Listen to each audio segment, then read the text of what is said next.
Hey folks, welcome to another Jurassic World Rebirth review. Today we are looking at the Distortus Rex Island Escape set. Now, fair warning before we jump into this set, there are going to be some spoilers for Jurassic World Rebirth in this review, so do keep that in mind as we take a look at this one. So as you can see, we get a new version of the Distortus Rex, this being more in line with kind of the epic chomping Rex in terms of being a more articulated version of the figure. We then get a rib raft that has got Ruben Delgado and also Isabella Delgado, a couple of launching missiles, a stick accessory for Ruben, Dolores the Aqualops, and there is also a rucksack for Bella. It has just kind of fallen away into the packaging, but it is there.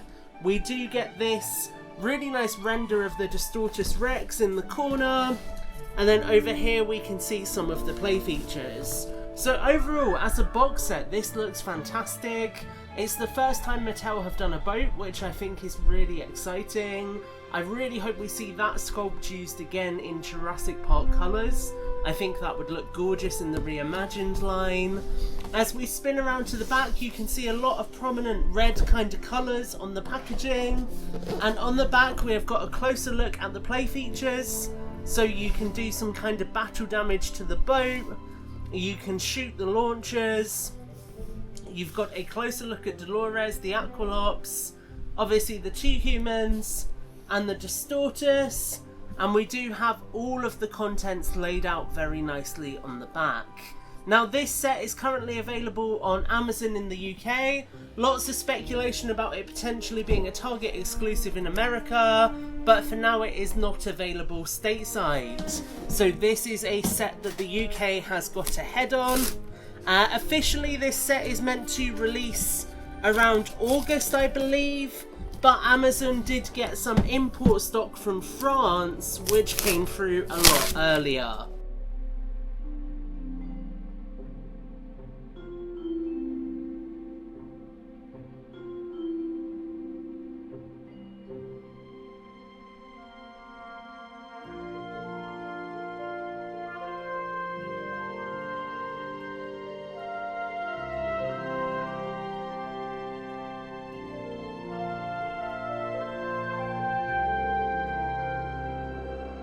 Okay, so with everything out of the packaging, I have to admit this is a very, very nice playset.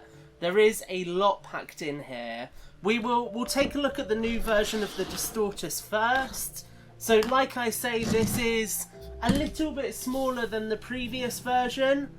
You can see it compared to a human figure for size comparison, so not quite as big and intimidating. But what I really like with this version is the articulation. So we can independently swivel these smaller arms. We can bring both arms out. They've got ball joints, and we have got hinges at the wrists, as you can see just there.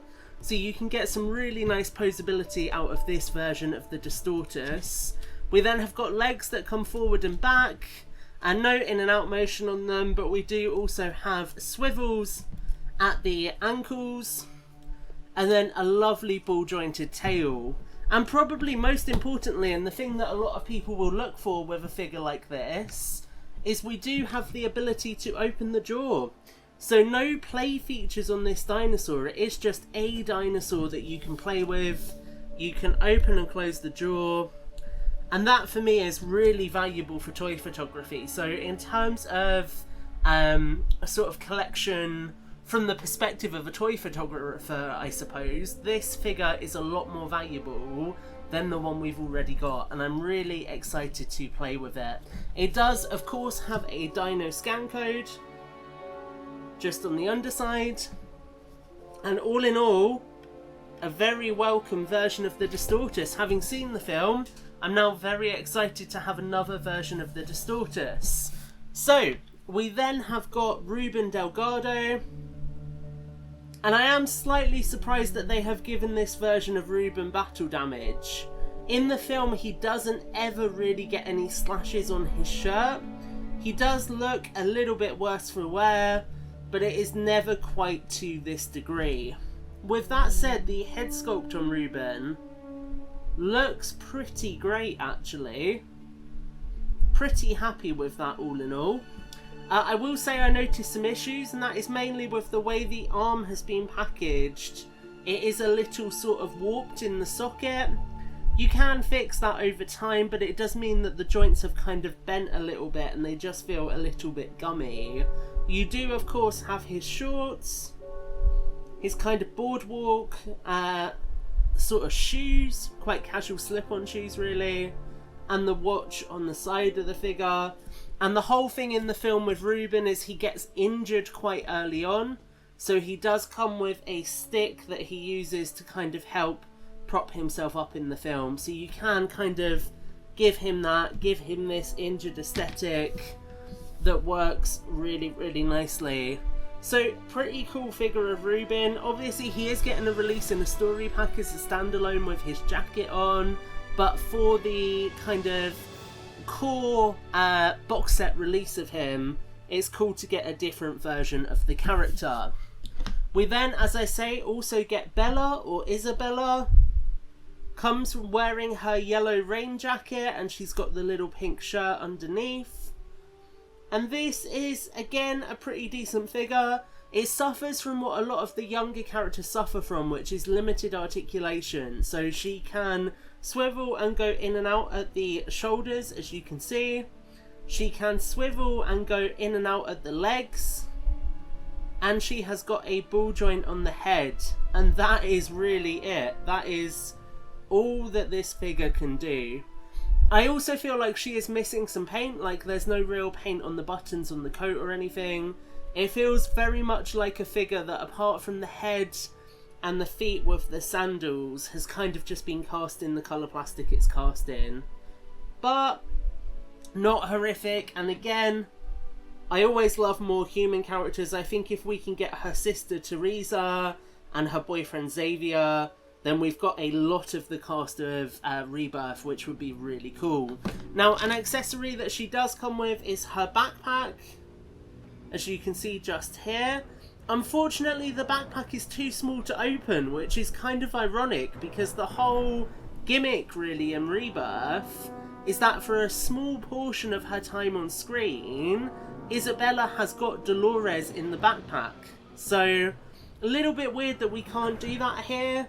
You can put the backpack on the figure, as you can see, and that works well enough, but it does not open, and even if it did, it would not be big enough to fit Dolores.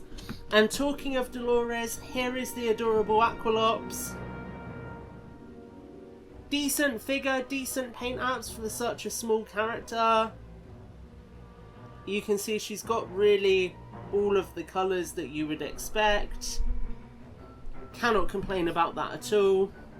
Scales decently well with Bella, maybe a little bit on the big side, but you can see she could maybe sit on Bella's shoulder if you really wanted her to. So that is really our family characters.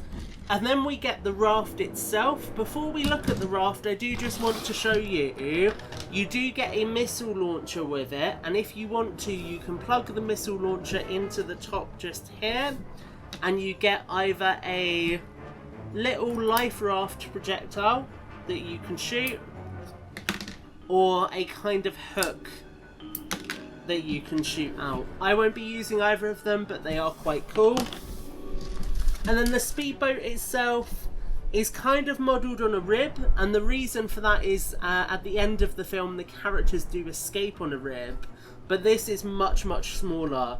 So it kind of gives you the approximation of a rib, but really it's quite a tight design.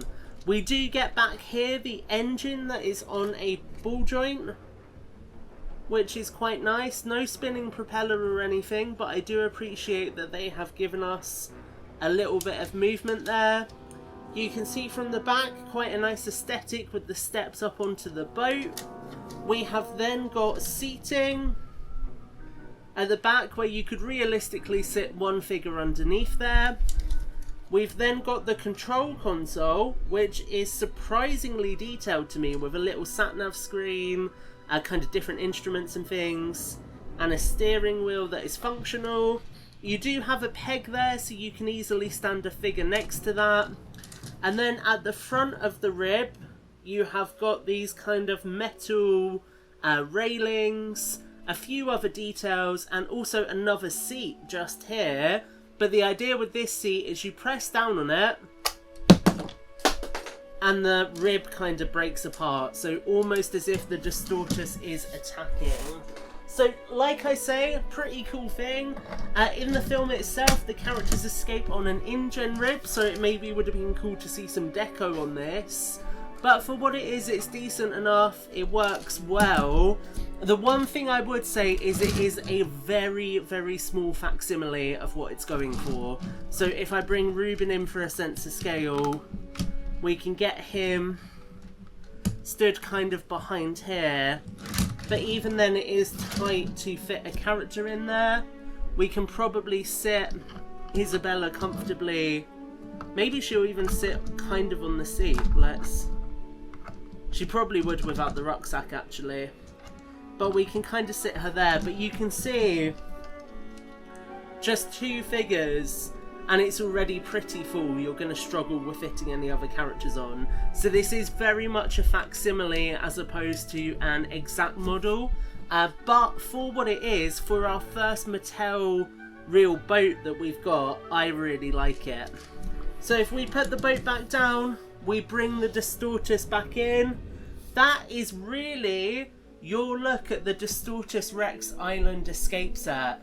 I personally think this is a really cool set. I think getting a boat in the Jurassic line is something I've wanted from Mattel for a long time, so it's really cool to finally see that. It's great that they're continuing the variations of humans by giving us a different version of Ruben than the core release. And I also think this version of the Distortus is possibly my favourite compared to the core release as well. So overall there is a lot of really cool stuff to enjoy with this set. Like I say, the boat is undersized, but I don't think that's enough of a detractor to say don't get this set. I think for those of us who have been Mattel fans for a long time, this is something really cool and special, and I definitely recommend picking this one up. That's my thoughts. What do you think of this playset? Make sure to let me know in the comments below. Also let me know if you enjoyed the final sequence in Jurassic World Rebirth. Make sure to like, favourite and subscribe. And until the next video, take care and have a great week.